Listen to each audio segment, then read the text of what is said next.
नीलम की शादी को 3 महीने ही हुए थे। तब वह सावन के महीने में अपने मायके आई थी। रक्षाबंधन पर अपने 2 छोटे भाइयों को राखी बांधने के बाद उसे अपनी ससुराल लौट जाना था। लेकिन वह घर लौटती उससे पहले ही उसके पति ने धोखे से उसकी और उसकी छोटी बहन यानी साली की हत्या कर दी। रक्षाबंधन 10 अगस्त को था।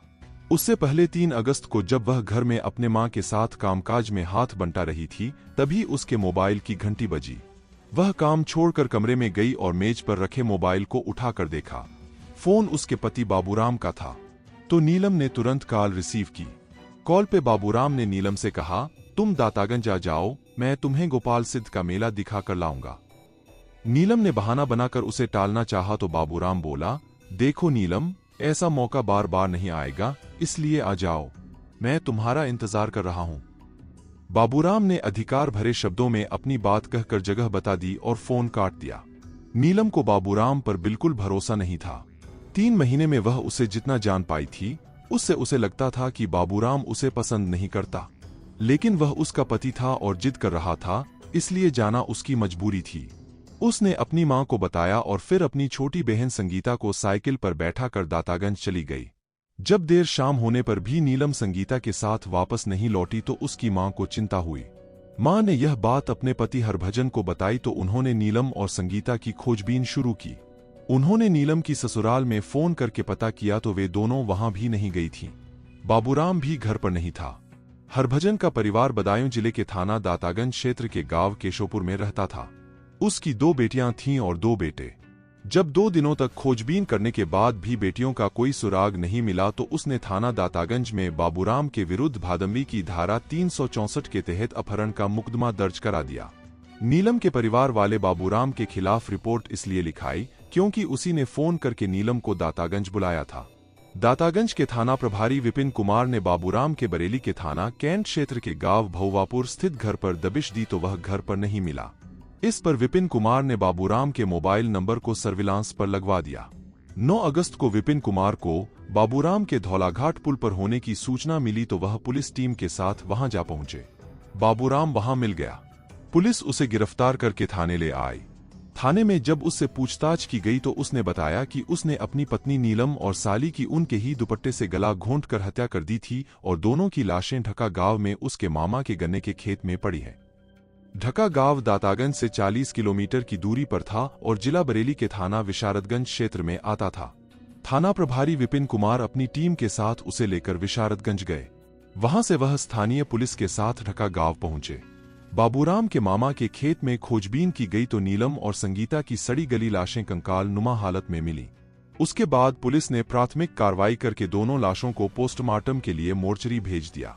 इसके बाद दातागंज पुलिस बाबूराम को लेकर थाने आ गई। थाने में पूछताछ के दौरान बाबूराम ने हत्या के पीछे की जो कहानी बताई वह नाजायज रिश्ते को अपनी जिंदगी समझने वाले एक शख्स के खूनी खेल की कहानी थी, जिसमें उसका शिकार उसकी अपनी पत्नी और निर्दोष साली थी। महांगर बरेली के थाना के क्षेत्र के गांव भौवापुर निवासी खंजन लाल किसान का सबसे छोटा बेटा था बाबूराम। पेशे से वह किसान था। हरभजन के पास 7 बीघा जमीन थी। उसी से उसके पूरे परिवार का भरण पोषण होता था। बाबूराम ने इंटर तक पढ़ाई की थी। इसके बाद वह पिता के साथ खेती के काम में हाथ बंटाने लगा था। बाबूराम अक्सर अपने मामा के घर आता रहता था। वहां उसकी मामा की बेटी गीता से उसकी खूब पटती थी। दोनों के बीच भाई बहन का रिश्ता था।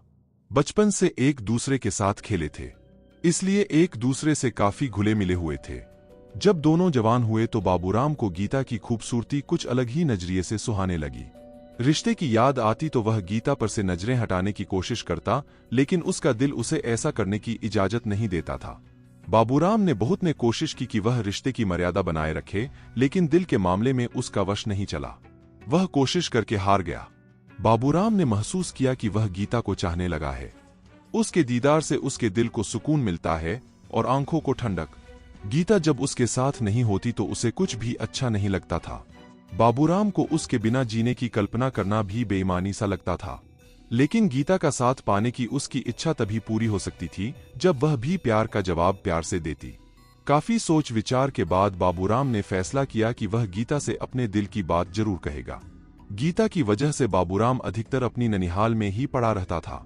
बराबर उसके संपर्क में रहने के कारण गीता भी उसके आकर्षण में बंध सी गई थी। बाबूराम के साथ रहने पर उसे भी दुनियादारी की सुध नहीं रहती थी। एक दिन गीता अपने कमरे में बैठी हुई थी कि तभी बाबूराम आ गया। वह मन ही मन ठान कर आया था कि गीता से अपने दिल की बात जरूर कहेगा। वह उसके पास बैठते हुए बोला, गीतू, आज मैं तुमसे कुछ कहना चाहता हूं। गीता ने उत्सुकता से पूछा, क्या कहना चाहते हो, बताओ। तो बाबूराम ने कहा, मुझे डर है कि तुम मेरी बात सुनकर नाराज न हो जाओ। फिर नीलम ने कहा, ऐसी क्या बात है जिसे कहने से तुम इतना डर रहे हो? आखिर मुझे भी पता तो चले। बाबूराम ने गीता का हाथ अपने हाथ में लेकर एक ही झटके में बोल दिया, गीतू, मैं तुमसे प्यार करने लगा हूं, क्या तुम मेरे प्यार को स्वीकार करोगी? यह सुनकर गीता चौंक पड़ी, उसे अपने कानों पर भरोसा नहीं हुआ। उसने बाबूराम से कहा, तुम ये क्या कह रहे हो? हाँ गीतू, मैं तुमसे प्यार करने लगा हूं और तुमसे शादी करना चाहता हूं। ये कैसी बातें कर रहे हो? तुम अच्छी तरह जानते हो हमारे बीच भाई बहन का रिश्ता है। गीतू, मैंने कभी भी तुम्हें बहन की नजर से नहीं देखा। मुझे अपने प्यार की भीख दे दो, मैं तुम्हारे लिए पूरी दुनिया से लड़ जाऊंगा। हम समाज की नजर में भाई बहन हैं, जब लोगों को पता चलेगा तो वे हमें कभी एक नहीं होने देंगे। तुम किस किस से लड़ोगे? मुझे किसी की फिक्र नहीं है, बस तुम एक बार हाँ कर दो। गीता ने उसे टालने के लिए कहा, तुम इतना कह रहे हो तो मैं इस बारे में सोचने के बाद जवाब दूंगी। बाबूराम ने कहा, ठीक है, कल सुबह मुझे बरेली जाना है, शाम तक लौट आऊंगा, तब तक तुम सोच लेना और मुझे अपना जवाब बता देना। कोशिश करना तुम्हारा जवाब मेरे हक में हो। कहकर बाबूराम कमरे से बाहर चला गया। रात को खाना खाने के बाद गीता जब सोने के लिए बिस्तर पर लेटी तो नींद उसकी आंखों से कोसों दूर थी। उसके कानों में बाबूराम के शब्द गूंज रहे थे। उसने अपने दिल में झांकने की कोशिश की तो उसे लगा कि वह भी जाने अनजाने में बाबूराम से प्यार करती है, लेकिन भाई बहन के रिश्ते के भय से अपने प्यार का इजहार नहीं कर पा रही है। अब जब बाबूराम प्यार की बात कर रहा है तो उसे पीछे नहीं हटना चाहिए। जिंदगी में सच्चा प्यार हर किसी को नहीं मिलता, ऐसे में वह बाबूराम के प्यार को क्यों ठुकराए? काफी सोच विचार कर उसने फैसला कर लिया कि उसे क्या करना है। अगले दिन की सुबह गीता के लिए कुछ अलग ही थी। बाबूराम के प्यार में डूबी हुई वह खोई खोई सी थी, लेकिन किसी को भनक तक नहीं लगी कि उसके दिमाग में क्या चल रहा है। उधर उस दिन गीता को बेसब्री से बाबूराम के लौटने का इंतजार था। बाबूराम रात को लगभग 9 बजे घर लौटा और घर के लोगों से मिलकर गीता के कमरे में आ गया। उस आते ही गीता से पूछा, गीतू, जल्दी बताओ, तुमने क्या फैसला लिया? बाबूराम, मैंने रात भर काफी सोचा और फैसला लिया कि। गीता ने अपनी बात बीच में ही रोक दी। यह देख बाबूराम के दिल की धड़कन तेज हो गई। वह उत्सुकतावश गीता का हाथ पकड़कर बोला, बोलो गीतू, मेरी जिंदगी तुम्हारे फैसले पर ही टिकी है। तुम्हारे इस तरह चुप हो जाने से मेरा दिल बैठा जा रहा है। बाबूराम की हालत देखकर गीता एकाएक खिलखिला कर हंस पड़ी। उसे इस तरह हंसते देखकर बाबूराम ने उसकी ओर सवालिया निगाहों से देखा तो वह बोली, मेरा फैसला तुम्हारे हक में है। यह सुनकर बाबूराम खुशी से झूम उठा और उसने गीता को बाहों में भर लिया। गीता खुद को उससे छुड़ाते हुए बोली, अपने ऊपर काबू रखो, अगर किसी ने हमें इस तरह देख लिया तो कयामत आ जाएगी। हमारा प्यार शुरू होने से पहले ही खत्म हो जाएगा। क्या करूं गीतू, तुम्हारा फैसला सुनकर मैं पागल सा हो गया था। ठीक है, लेकिन लोगों की नजर में हम भाई बहन हैं, इसलिए वे हमारी शादी नहीं होने देंगे। हमारी शादी जरूर होगी और कोई भी हमें नहीं रोक पाएगा, लेकिन यह तो बाद की बात है। वैसे हमारे बीच जो भाई बहन का रिश्ता है यह एक तरह से अच्छा ही है, इससे हम पर कोई जल्दी शक नहीं करेगा। गीता भी बाबूराम की बात से सहमत हो गई और फिर उस दिन से दोनों का प्यार परवान चढ़ने लगा। दोनों एक साथ घूमने और फिल्में देखने जाने लगे। बाबूराम और गीता मामा फूफा के बेटा बेटी होने की वजह से भाई बहन लगते थे। ऐसे में दोनों के बीच जो कुछ भी चल रहा था उसे प्यार नहीं कहा जा सकता। दोनों बालिग थे, इसलिए नासमझी भी नहीं। बहरहाल उनके बीच पक रही खिचड़ी की खुशबू बाहर पहुंची तो लोग तरह तरह की बातें करने लगे। धीरे धीरे यह खबर दोनों के घर वालों तक पहुंच गई। सच्चाई का पता लगते ही दोनों घरों में कोहराम मच गया। परिवार के लोगों ने एक साथ बैठकर दोनों को समझाया, रिश्ते की दुहाई दी, लेकिन उन दोनों पर कोई असर नहीं हुआ। हालांकि घर वालों के सामने दोनों ने उनकी हाँ में हाँ मिलाई और एक दूसरे से न मिलने का वादा किया। उस वादे को दोनों ने कुछ दिनों के लिए निभाया भी, लेकिन कुछ दिनों बाद वे दोनों फिर मिलने लगे। ऐसे में बाबूराम के पिता ने उसकी शादी करा देने का निर्णय लिया। शादी भी ऐसी की चट मंगनी पट ब्याह। भौवापुर गांव के ही एक परिचित ने उन्हें बदायूं जिले के गांव केशोपुर निवासी हरभजन की बेटी नीलम के बारे में बताया। यह बताने वाला परिचित हरभजन का एक रिश्तेदार था। नीलम को घर में पूनम के नाम से बुलाते थे।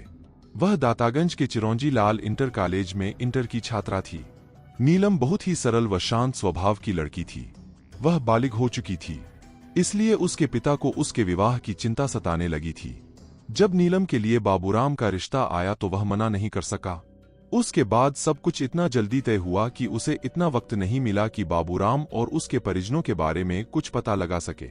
बाबूराम के घर वाले तो कुछ जानना ही नहीं चाहते थे। वह तो जल्द से जल्द उसकी शादी करके उसे बंधन में बांधना चाहते थे, जिससे वह गीता से सारे रिश्ते तोड़ दे। रिश्ता तय होने के बाद इसी साल 16 मई को दोनों का विवाह हो गया। नीलम मायके से विदा होकर अपनी ससुराल आ गई, लेकिन बाबूराम ने उसमें कोई रुचि नहीं दिखाई। बाबूराम पर तो गीता की दीवानगी छाई हुई थी। वह किसी हाल में उससे अलग होना नहीं चाहता था। वह अपनी शादी होने से तो नहीं रोक पाया, लेकिन शादी के बावजूद वह नीलम को अपनी जिंदगी की जीनत नहीं बनाना चाहता था। इसीलिए वह उसके साथ बेरुखी से पेश आने लगा। वह बात बात पर उस पर चिल्ला पड़ता, उससे उल्टा सीधा बोलता। उसकी हरकतों से नीलम समझ गई कि वह उसे पसंद नहीं करता। जरूर उसने किसी मजबूरी के तहत उसने विवाह किया है। दूसरी ओर बाबूराम गीता से मिला तो उसने नाराजगी जताई और याद दिलाया कि उसने हमेशा उसी का रहने का वादा किया था। कोई भी उनके बीच नहीं आएगा। वह अपने वादे को कैसे भूल गया? इस पर बाबूराम ने उससे कहा कि वह अपने वादे को नहीं भूला है। उसके अलावा वह किसी और को अपनी जिंदगी नहीं बना सकता। लेकिन जब गीता ने नीलम को अपने रास्ते का रोड़ा बताया तो बाबूराम ने कहा कि वह इस रोड़े को हमेशा के लिए अपने रास्ते से हटा देगा। इसके बाद बाबूराम ने नीलम की हत्या की साजिश रचनी शुरू कर दी। सावन में जब नीलम अपने मायके आई तो बाबूराम ने अपनी साजिश को अंजाम देने का फैसला कर लिया। इसके लिए उसने अपनी प्रेमिका के ही गांव और उसके पिता के खेत को ही नीलम का मृत्यु स्थल चुना। 3 अगस्त को बाबूराम ने नीलम को फोन करके कहा कि वह दातागंज आ जाए। वह उसको गोपाल सिद्ध का मेला दिखाने के लिए साथ ले जाएगा। नीलम ने आनाकानी की, लेकिन बाबूराम नहीं माना। नीलम को उस पर भरोसा पहले से ही नहीं था, इसलिए उसने अपनी बहन संगीता को साथ लिया और उसे साइकिल पर बैठा कर दातागंज पहुंच गई। वहां पहले से तय जगह पर बाबूराम उसे इंतजार करता मिला। वह दहेज में मिली बाइक से आया था। नीलम की साइकिल एक जगह खड़ी करवा कर बाबूराम दोनों बहनों को बाइक पर बैठा कर मेला दिखाने ले गया। जब शाम होने लगी तो वह उन दोनों को बाइक पर साथ लेकर दातागंज से 40 किलोमीटर दूर ढका गांव की ओर चल दिया। नीलम ने पूछा तो उसने कहा कि उसे जरा मामा से काम है। इस बहाने वह मामा व अन्य घर वालों से मिल लेगी। उसके इस जवाब से नीलम चुप हो गई। बाबूराम ने अपने मामा के गन्ने के खेत पर जाकर बाइक रोकी और नीलम को खेत दिखाने के बहाने साथ लेकर खेत के अंदर चला गया। नीलम उस वक्त सलवार कुर्ता पहने थी। उसने अपना दुपट्टा गले में लटका रखा था। खेत के अंदर जाकर बाबूराम ने उसी दुपट्टे से गला घोंटकर उसकी हत्या कर दी। वह चीख भी न सकी। इसके बाद वह खेत से निकलकर बाहर आया और संगीता से कहा कि उसकी बहन अंदर गिर गई है और उसके पैर में काफी चोट आई है। यह सुनकर संगीता उसके साथ खेत के अंदर चली गई। अंदर पहुंचते ही बाबूराम ने पीछे से उसी के दुपट्टे से गला घोंटकर उसकी भी हत्या कर दी। संगीता की हत्या करना बाबूराम की मजबूरी थी, क्योंकि अगर वह उसे नहीं मारता तो वह सब कुछ अपने घर वालों को बता देती। इस तरह संगीता बहन के साथ बेवजह मारी गई। दोनों बहनों की लाशों को वहीं पड़ा छोड़कर बाबूराम अपने मामा के घर आ गया। वहां उसने गीता को नीलम और संगीता की हत्या कर देने की बात बता दी। देर रात वह मामा के घर से निकलकर अपने घर पहुंचा। वहां उसे पता चला कि उसके ससुर हरभजन को पता है कि नीलम और संगीता उसके साथ गई थीं और वह उनके और उसके बारे में पूछ रहे थे। यह सुनकर बाबूराम को अपने पकड़े जाने का भय सताने लगा तो वह घर से फरार हो गया। लेकिन बाबूराम के गुनाह ने उसका पीछा नहीं छोड़ा और अंततः वह पुलिस की गिरफ्त में आ ही गया। थाना प्रभारी विपिन कुमार ने इस केस में भादंबी की धारा 302-201 और बढ़ा दी। प्राथमिक कानूनी कार्रवाई पूरी करके पुलिस ने बाबूराम को सीजेएम की अदालत में पेश किया, जहां से उसे जेल भेज दिया गया। दोस्तों, ऐसे और भी रियल स्टोरी जानने के लिए हमारे वीडियो को लाइक और चैनल को सब्सक्राइब कर लीजिए। हम मिलते हैं आपसे नेक्स्ट वीडियो में। जब तक सेफ रहिए, सतर्क रहिए। जय हिंद।